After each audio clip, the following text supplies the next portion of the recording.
before he cashes in on the tragic loss of American lives in his Benghazi movie.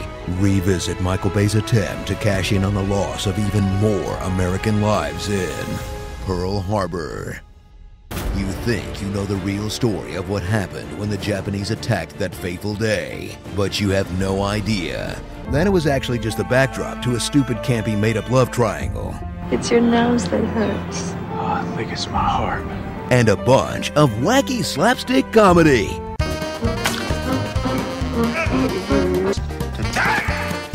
Entirely unacceptable use of military aircraft.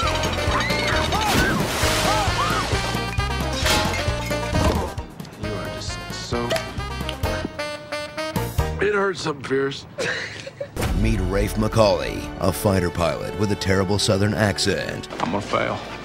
I'm gonna take my wings away. Who falls in love with Kate Beckinsale, and his pal Danny, a fighter pilot with a terrible southern accent. It's not training over there, it's war. Who also falls in love with Kate Beckinsale. When a real historical event gets in the way of their fictional relationship, these two good old boys will take to the skies and single-handedly drive the Japanese out of Pearl Harbor. I got you, son of a bitch! You know they were like actual war heroes who did that, right? Experience a Michael Bay fanfiction version of history that's more American than two soldiers donating blood into a Coke bottle, where all the men were noble patriots. Not anxious to die, sir. Just anxious to matter. There's nothing stronger than the heart of a volunteer, Jack. All the women were naughty nurses. He did have a very cute butt. They are the Beach Boys! Would you happen to have any friends? Take your pick. And not even polio could stop the president from getting us some sweet, sweet revenge. Woo, yeah!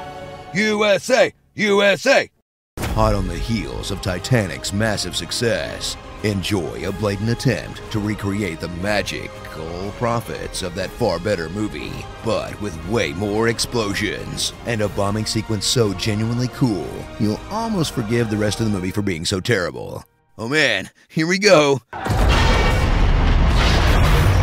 Hell yeah! Woo! Yeah! Get him! Oh wait, sorry, wrong team.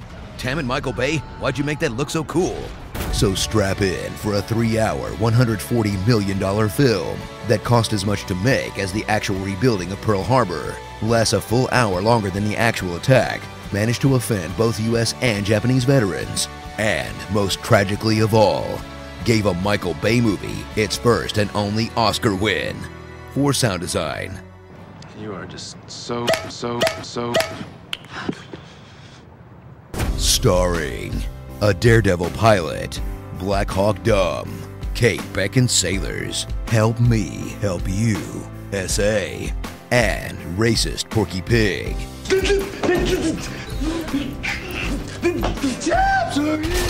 And not starring these actual heroes of that day, Kenneth Taylor and George Welsh, two actual pilot buddies who shot down 6 Japanese aircraft during the attack, Annie Fox, the first woman to win the Purple Heart, Allison Dean Darrow, an actual serviceman and nurse who fell in love and got married after he was wounded at Pearl Harbor, and literally anyone else who was at Pearl Harbor, except for Cuba Gooding Jr.'s character. He was awesome.